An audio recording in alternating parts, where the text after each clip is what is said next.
네, 안녕하세요. 강프로입니다. 이번 영상에서는 리노 공업에 대해서 분석해 보도록 하겠습니다. 자, 리노 공업은요, 반도체 후공정 기업입니다. 그리고 테스트 소켓을 제작하고 있고요. 그리고 무엇보다 이익의 폭이 엄청납니다. 자, 근데 상대적으로 올해 한미반도체보다 이 강세 폭이 조금 없었어요. 그건 왜 그러냐면 일단 한미반도체가 AI 반도체의 그쵸 핵심 장비를 공급하고 있다는 부분, 그 부분이 있고, 그리고 무엇보다 리노 공업이 한미 반도체보다 평가치를 더 많이 받고 있었습니다. 근데 지금 한미 반도체가 상승 구간에 접어들면서 그쵸 올해 큰 폭의 상승을 보이면서 리노 공업보다 평가를 더 많이 받고 있죠. 그러면 이제는 다시 뒤집힐 때가 됐다. 근데 한미 반도체도 끝이 아닙니다. 하지만 그 시기적인 차이를 공략을 해야 된다는 거예요. 저는 오늘 여기 이 메모리 반도체 쪽을 공략한 건 아닙니다. 제가 오늘 공략한 반도체 종목은 AD 테크놀로지예요. 왜 그러냐면 자 지금 메모리 반도체 쪽에 계속해서 강세를 보이고 있다 보니까 가격적인 부담이 있는 것은 사실입니다. 근데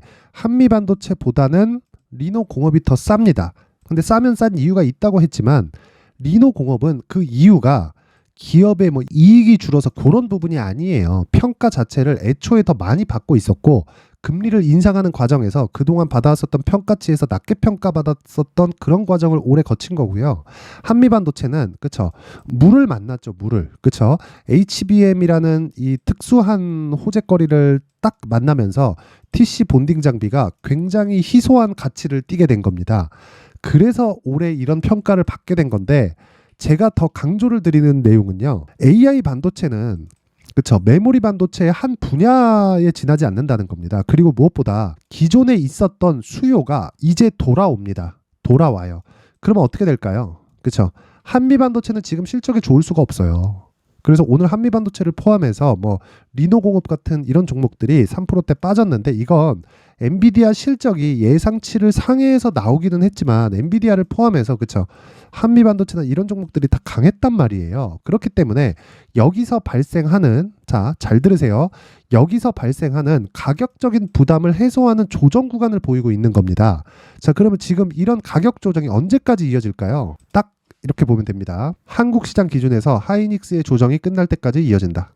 이게 자 수직으로 떨어질까요? 수직으로 떨어지려면 어떤 상황이 벌어져야 되죠? 주식시장이 빠져야 되죠. 하이닉스가 빠진다, 삼성전자 빠진다, 주식시장 빠진다, 환율 폭등한다 이런 상황 돼야 되잖아요. 근데 지금 환율 어때요? 점점 내려가고 있습니다. 오늘도 0.23% 내려서 1297원 50전에 마감이 됐고요. 그렇다는 건 원화 가치가 올라가고 있다는 거죠. 달러 가치가 내려가고 있다는 거예요.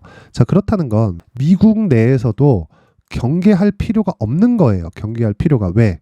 금리를 유지하고 있는데 달러 가치가 내려가니까 미국 내 이 기업들의 실적도 나빠질 요인들이 하나씩 사라지는 거잖아요. 그쵸? 근데 9월달, 10월달 시장까지 안 좋았네. 근데 거기서 하이닉스는 조정을 받긴 했지만 그렇게 큰 폭으로 받지도 않았네. 이래서 반도체가 강하다고 이야기를 드리는 거고 시장이 안 좋아요. 그렇죠. 시장이 이렇게 쭉 내리는 과정에서 하이닉스는 강하고 이러니까 시장이 내릴 만큼 내려서 반등할 때 여기 하이닉스 어떻게 되나요? 밀어 올리잖아요. 그러면 그 다음 타겟이 리노 공업이란 말이에요. 자, 보세요. HBM을 만들어요. 그렇죠? HBM을 만들어요. 그러면 어떻게 만들어요? 기존의 D램을 그렇죠? GDDR램 그렇죠? 그래픽 DDR램인데 요걸 층을 쌓아서 만든단 말이에요. 그러면 단일 제품이 아니라 단일 제품을 몇 개 엮어서 그쵸 계속해서 층을 쌓아서 만드니까 테스트 장비는 더 많이 들어갑니다. 이걸 알아야 돼요. 그리고 무엇보다 한미 반도체가 강했었던 이유는 HBM이라는 이 새로운 이 폭증하는 수요가 그쵸 한미 반도체에서 납품하는 장비의 수요를 더 끌어올린다는 그런 상황이 벌어졌기 때문이고 무엇보다 그런 것에 대한 평가를 어느 정도는 받았지만 추가적으로 상승을 하는 이유는 AI 반도체에 대한 ETF가 계속해서 발생해서 수급상으로도 해결이 되고 그리고 진짜 무엇보다 중요해요. 아직까지 실적이 안 좋아졌다는 겁니다. 실적이 좋으면 주가는 끝이에요. 미국 시장은 실적이 좋잖아요. 그럼 주가 더 가는데 한국 시장은 실적이 나쁘잖아요. 그럼 주가 더 갑니다. 실적이 좋아지면 주가 끝이에요. 왜 그러냐면 사이클을 계속해서 돌리기 때문에 그래요. 미국 시장은 시장을 형성하지만 한국 시장은 시장을 형성하지 않는단 말이에요. 그래서 제가 이야기를 계속해서 드리는 거고 이번 타겟은 그쵸 하이닉스가 올라가는 과정에서 이번 타겟은 리노공업이다.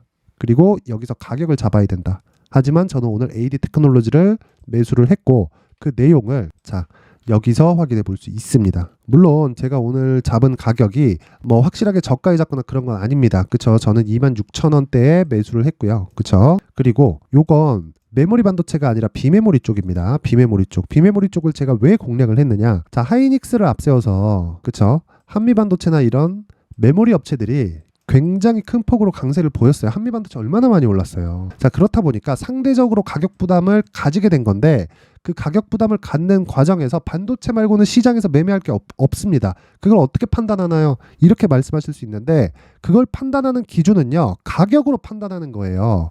예를 들어서 보세요. 제가 신고가에 대해서는 항상 강조를 드리는데 한미반도체 볼게요. 자, 한미반도체를 보면 언제부터 상승하기 시작했나요? 1월 달부터죠. 자, 그럼 신고가는 언제 만들었나요? 3월 달이죠. 그 다음 매물 소화 과정 있죠. 5월 달에 무슨 얘기 나왔나요? 엔비디아발 호재. 그쵸? AI 반도체 수요가 쏟아지고 있다. 그쵸? 그러면서 100%. 전 딱 여기서 공략을 했습니다. 그 내용을 제가 여기 그대로 올려놓은 거예요. 오늘 기분이 좋아갖고. 이거 제가 6월 2일 날 얘기했단 말이에요. 이거를. 자, 보세요. 6월 2일 날. 그쵸? 쭉 확대해서 보면 ISC 매도분은 그쵸? 한미반도체로 이동. ISC부터 들어갔다는 이야기고 자, 여기 보세요. 신고가 매매 한미반도체 6월 2일 매수했고 지금 나오는 조정은 SK 하이닉스를 기준해서 매수 관점 다시 공략 구간 잡겠다. ETF가 많이 생겨서 기관들 패시브 자금이 계속 들어올 거다. 수급적인 부분도 문제가 없다는 이야기죠. 근데 오늘 AD 테크놀로지를 매수한 이유는 쉬어가잖아. 즉 효율을 높여야 된단 말이에요. 그 이야기를 하고 있는 겁니다. 그리고 절대 잊지 말아야 될 건 메모리 반도체에서 이번에 공략할 건 한미반도체와 함께 리노공업에 더 많은 비중을 실어갔을 때 가격적인 이점이 있다는 겁니다. 자, 그런 내용을 제가 강프로의 무료 소통방에서 계속해서 진행을 하고 있고요. 그리고 제가 6월 달까지 진행을 하다가 한 7, 8월 정도 쉬었습니다. 너무 힘들어갖고. 근데 이번에 다시 오픈을 해가지고 10월 달부터 다시 하고 있으니까 반도체 종목은 한국 시장에서 빼놓을 수가 없습니다. 그래서 반도체 종목을 해야겠는데 정말 내가 못하겠다. 진짜 어떻게 가격을 잡아야 되는지도 모르겠고 하이닉스나 뭐 이런 부분에 대해서 그쵸 파악을 못하겠다 하시는 분들은 소통방으로 들어오세요. 오셔서 그냥 똑같이 따라 하시면 되는 겁니다. 그럼 정확히 딱 멘탈 잡고 그리고 멘탈을 잡는 방법은 수익을 내는 것 말고는 없습니다. 그래서 자, 내가 안 된다. 그쵸? 그리고 단타가 필요하다 하시는 분들은 여기 소통방에 들어오시면 되고 입장 방법은요. 영상 상단에 있는 전화번호로 참여라고 문자를 보내주시는 분들에 한해서만 제가 강프로의 무료 소통방 입장 링크를 공유해 드리도록 하겠습니다. 이 부분 절대 잊지 마시고 무엇보다 리노공업의 오늘 3% 조정은 매수 기회다. 그 기준을 잡는 건 하이닉스입니다. 하이닉스. 이 내용 절대 잊지 마세요. 그리고 요 부분에 대한 걸 제가 계속 소통방에서 진행을 하고 있다. 그쵸? 요 부분 잊지 마시고 무엇보다 한 가지 더 이야기를 드리겠습니다. 리노공업의 가격을 잡기 위해서는 하이닉스를 봐야 된다 그랬죠. 근데 어느 정도 기간을 잡아야 될까요? 2주 안에 수익을 날 수 있는 그런 기간을 잡아야 된다. 이 부분도 잊지 마세요. 절대로. 그쵸? 그래서 자, 요 내용. 리노공업의 하이닉스를 베이스로 한 가격 그리고 단기 보유 전략 그쵸? 요 내용을 제가 영상에서 이야기를 드릴 수 있는데 너무 힘들어 갖고 내용이 너무 길어요. 그쵸? 여기 19페이지에 걸친 내용을 다 설명하려면 한 30분 40분 정도 떠들어야 됩니다. 그래서 이렇게 제가 내용으로 준비를 해 온 거니까 반도체는 반드시 필요합니다. 그리고 주식시장에서 그쵸? 주식시장에서 특히나 한국 시장에서 반도체를 빼고 매매할 수는 없어요. 삼성전자가 압도적인 시가총액을 가지고 있고 이번에 하이닉스가 그쵸? 따라잡은 게 아니라 회복을 한 겁니다. 그랬을 때도 시총 2등이에요. 1등, 2등이 다 반도체예요. 이거 잊지 마시고요. LG 에너지 솔루션이 있기는 하네요. 그쵸? 엎치락 뒤치락 하고 있으니까 1등, 2등, 3등 안에 다 들어갑니다. 자, 그래서 반도체는 반드시 이해를 하고 있어야 되는데 중형주, 그쵸? 중형주, 소형주 말고 중형주급의 매매를 할 수 있어야 돼요. 그쵸? 자, 가격과 단기 보유 전략을 내가 파악하게 되면 어떤 매매를 할 수 있는지를 제가 보여드릴게요. 자, 여기 강프로의 무료 소통방에 제가 하이닉스를 기준해서 어떤 매매를 해왔냐. 자, 보세요. 쭉 올려서 제가 10월 10일 아까 전에 제가 한미반도체 보여드렸죠. 자, 여기 보세요. 10월 11일 날 DIT 언제 들어갔어요? 8시 54분 10월 11일 날 DIT 들어가잖아요. DIT도 반도체 장비주입니다. 자, 보세요. DIT 그냥 쭉 해가지고 보시면 됩니다. 요 날이에요. 요 날 하루에 20% 그쵸? 그러면서 쭉 상승. 이때부터 100% 올랐잖아요. 왜 이런 상승이 나왔을까요? 반도체가 강했으니까. 그 기준이 어디 있어요? 하이닉스의 시세. 절대 잊지 마세요. 그래서 내가 하이닉스를 베이스로 한 리노공업 그쵸? 리노공업의 가격을 파악했을 때 그쵸? 앞으로 추가적으로 상승할 수 있는 한 100% 이상의 시세를 내가 공략할 수 있다. 실적에 대해서는 전혀 문제 없다. 무엇보다 지금이 최악의 국면이다. 그쵸? 그러면 주가 바닥이라는 겁니다. 주가가 안 빠져요. 그럼 더 간다는 거예요. 그쵸? 자, 그래서 2주 안에 여기 수익이 날 수 있는 리노공업의 가격대를 제가 다 드리겠습니다. 다 드릴 텐데 상단에 있는 전화번호로 최소한의 성의를 보여주세요. 돈 안 받습니다. 돈 안 받고 숫자 3이라고 문자를 보내주시는 분들에 한해서만 제가 리노공업의 가격 그리고 단기 보유 전략을 공유해 드리도록 하겠습니다. 자, 항상 시청해 주셔서 감사드리지만 무엇보다 가격이 중요하다는 점 제가 계속 강조드리고 있죠. 그리고 이거 올라가기 시작하잖아요. 못 잡아요.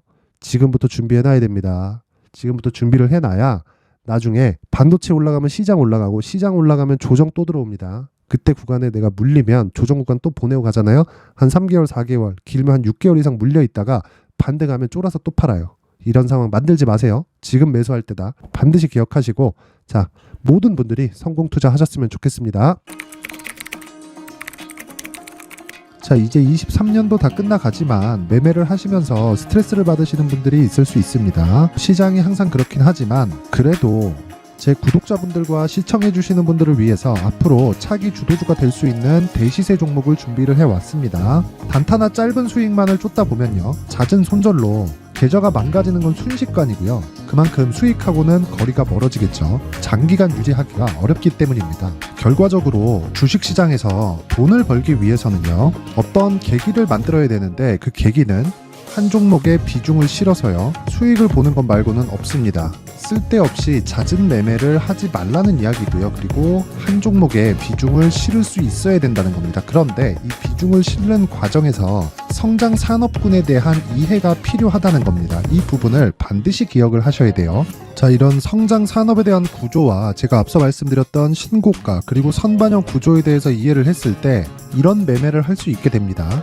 2월 7일 강프로의 대시세 종목으로 에코프로 매수가는 17만원 이에서 진행이 됐고요. 그리고 목표가는 50만원부터 자율 매도 구간으로 잡았죠. 예상 수익 범위가 200% 이상으로 되어 있는데 신고가 이후에 선반영 평균치가 200% 이상이기 때문에 그렇습니다. 자, 그런데 에코프로가 2차전지 양극재 기업이죠.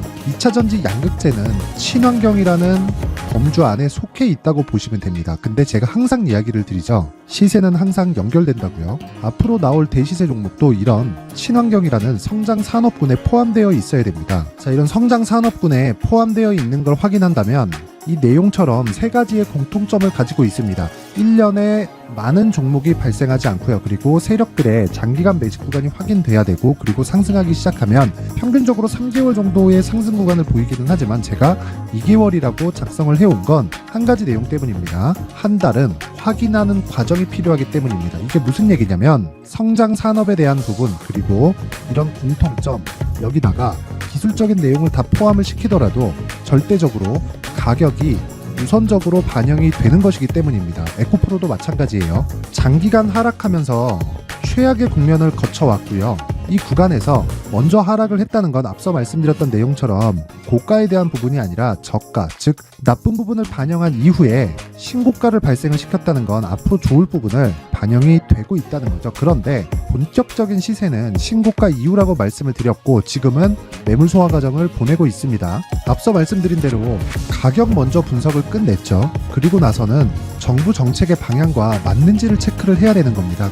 2023년 대시세 종목인 에코프로도요, 정부 정책의 방향에 맞는 종목이라고 볼 수 있겠죠. 물론 이런 종목들도요, 신고가 이후에 시세를 낸다는 건 반드시 기억하고 있어야 됩니다. 자, 이런 내용을 토대로 23년 상반기 에코프로와 같은 대시세 종목을 준비를 해왔습니다. 자, 하반기 대시세 종목은 영상 상단의 전화번호로 대시세라고 문자를 보내주시는 분들에 한해서만 공유해드리도록 할 테니까 영상 상단의 전화번호 확인해서 하반기 대시세 종목으로 큰 수익 내셨으면 좋겠습니다.